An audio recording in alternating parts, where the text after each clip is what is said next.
As a component of the final stages of an automation process, oftentimes people will want to rename models, or they may want to go generate a bunch of outputs and need to rename models to, for example, include the revision within the file name prior to exporting it.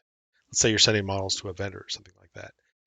In this particular case, we're going to set up a generic kind of way to do this. And we're going to start off by setting ourselves up to receive the data that's currently in session. So we're going to do that by just doing a table create. And in this case, I'm going to create a table called bomb data. And I'm going to explain why here in just a second. And we're going to put that on wow tab. So it's going to create a new tab with a table on it called bomb data. Now, to get the information I'm looking for, we could go off and write several commands to kind of get the list of components in session and then get all of the parameters for them, so on and so forth. There's many ways to kind of get there. In this particular case, I'm going to do a report item counts, and I'm going to take the active model that's here.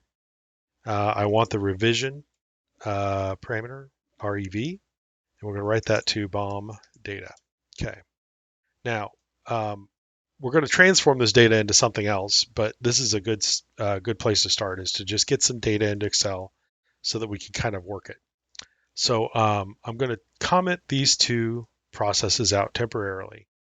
And the next thing I want to do is I want to take this data and transform it into what I ultimately need. So what I ultimately need is a rename in session using our table option, and it's looking for item name and new name. So we have to take this information and kind of construct what we're looking for. And to do that, we're going to go up to data and do a from table and range.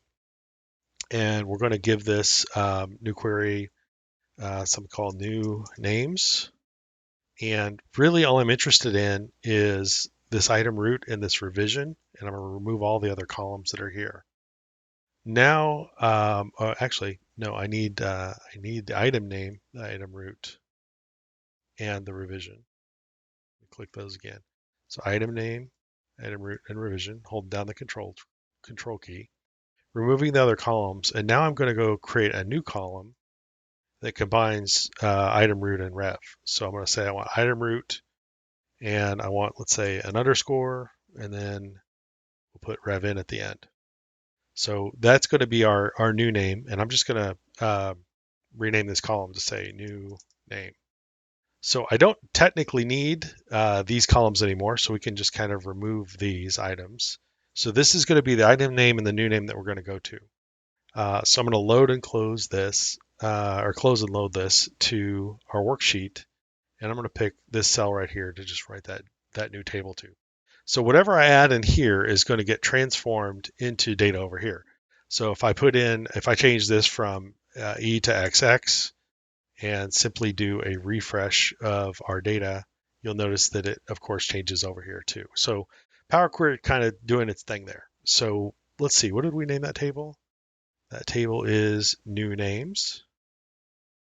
So if we come in and say that we want to do a rename in session using TBL, and then we're going to paste in the name of that table that we've loaded into Excel. And just for good measure, I'm also going to do a refresh all. And what this does is it instructs Excel to basically go refresh all of the data that I've written, make sure all the Power Queries are up to date and doing what they're supposed to, and then we're going to continue on to the actual rename. So in this particular case, I've turned back on that table create. I've gotten the new write params or report item params, the refresh of the data. Then we're going to do a final rename of what's in session. And as you'll see here, it's gone through and renamed all those models in session. And we can verify that by looking at what's in the working directory. Now here's the cool part. If you erase memory, so we'll make sure there's nothing up our sleeve here. And then let's open up that speaker assembly again. If I run this again, if you'll notice that it cleaned out that table and it has reprocessed and retranslated that to then rerun that process again. So if the content changes in my design, if I add in new components that weren't there before, or if I load up a different assembly, and as long as we have that revision column is being able to be extracted, it's going to go and construct this and do this renaming for you. And then it's just a question, what do you want to do with it next? Do you want to export it as step files or DXF or whatever? Very flexible way to do things.